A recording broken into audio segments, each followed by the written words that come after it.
So ayan guys, kakagising ko lang guys. May dumating na naman na customer. Oh. Yan, Reader FI at Sniper FI 155. Nangimuta pa ko.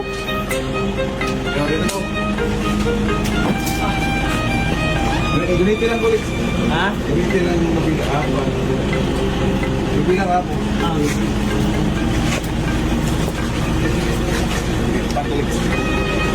Gilaws.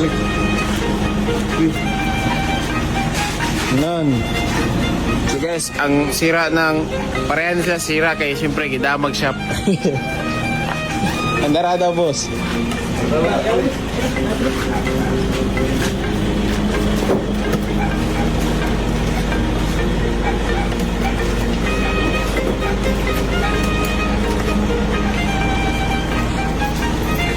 Sige na boss.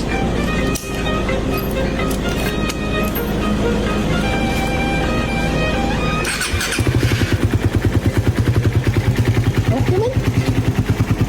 Ay, kani. Tigik-tik.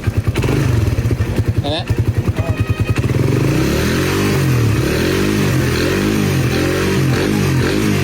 Kani.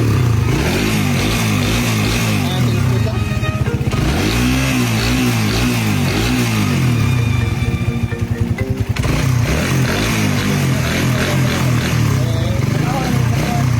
Parang piston.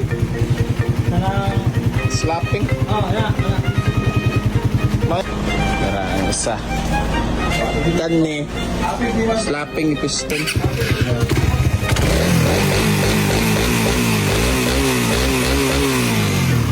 Yung naririnig nyo guys, piston slapping yan tsaka kunrad. Side play. So, sure po na overhaul ka na siya, ilis nga saan. Wala na siya.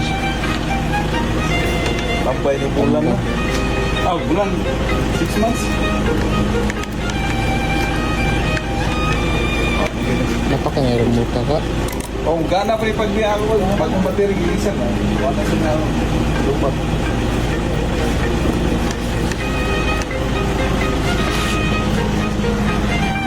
Ayan sila bossing guys, maulit na sila guys. Iyan o. Tara guys, natin ito hakabok overhaul guys.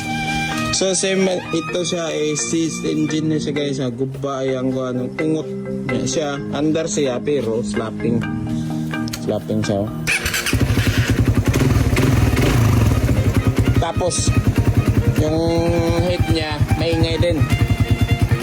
So overhaul talaga yan. Basta may play na side play yung Conrad natin.